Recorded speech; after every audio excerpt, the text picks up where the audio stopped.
My worry is that, like, as a parent, my kids are gonna get spoiled. I feel like they're just gonna blow that money and they're gonna lose it. And especially when they didn't earn it, they didn't do anything to earn it. Something that I've thought about is, like, if I have kids and, like, if I were to pass away, I don't know if I want them to have all my money necessarily.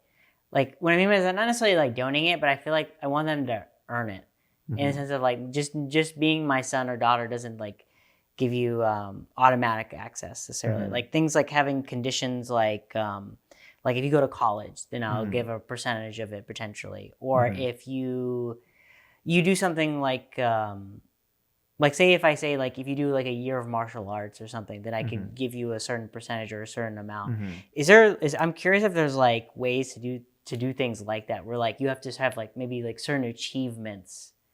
Absolutely, yeah.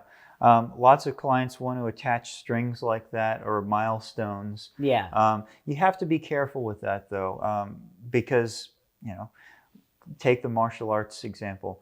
What if your child becomes disabled and can't physically do martial arts? Then what happens? I see. So it's okay to have milestones, but or a common one is, I want my kid to graduate from an accredited university. Well, what if they end up taking a different path in life that's equally fulfilling and worthwhile, but just isn't that? Are they now going to be deprived of their inheritance for that reason? So it's possible to do things like that, but generally you want to think broader, just because you never know what the future holds. And if you do attach strings, then you have to plan for a bunch of different contingencies. I see. So those things tend to break down the more specific they get. But if it's possible. So it's possible, because in my head it's like that's something that I would like think about. Like, so what I would do. So theoretically, if I was in this situation, and I had kids. Even though you're saying we're only 5 to 7 years from now, even though I'm not like that close to in that area of my life, but if I were gonna do it, I would have like 10 different things. And if you get like 1 or 2 of these things, then you could get access to the money at this age or something. Yeah. Like, so like you said, if like I'd have like a couple of things. Going to college for 4 years and getting a bachelor's degree would gives you like a milestone. Or if you don't do that, doing like some type of like trade school or some type of like equally equivalent, or have like a bunch of things, and they choose the one that that like they both most align with. Because my worry is that, like, as a parent, is that my kids are going to get spoiled.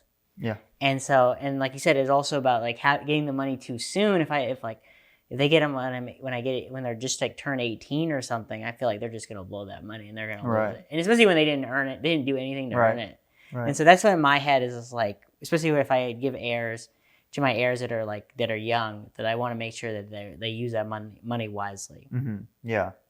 Yeah, that's a legitimate concern. And, I always tell clients, your kids best. And so if there are certain provisions that you really want to be in there, then we'll find a way to make it work and create a workable document for you. Okay. But in general, your planning is somewhere between, when you do like a will or estate planning, it's just for the next 5 to 7 years. You shouldn't be planning further out than that. You can. I think it's just that's just a good guideline, right? Okay. So that doesn't necessarily mean that you need to update your estate plan every single time 5 years has lapsed. But you say but you think it's pretty safe to say like every decade you should probably update it. Or certainly review it. At least review it. To make sure that everything is still good. I mean, because you'll probably have new assets at that point. By then you might have new kids, and so they don't want to be left out of the will. Right, and certainly you should reevaluate things whenever a major life event occurs, like a death. Maybe you get remarried. Some circumstance happens. Somebody gets disabled.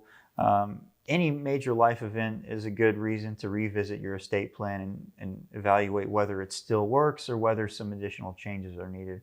Or maybe there's, in the meantime, a change in the law that necessitates updating things. No, that makes sense, because there's so many things that can happen in your life, and it's just like what you did like 5 or 10 years ago, you might be in a very different place in your life. Yeah, absolutely. Yeah, planning for someone in their early 20s looks drastically different than a plan for somebody in their 40s or 50s or 60s. I see.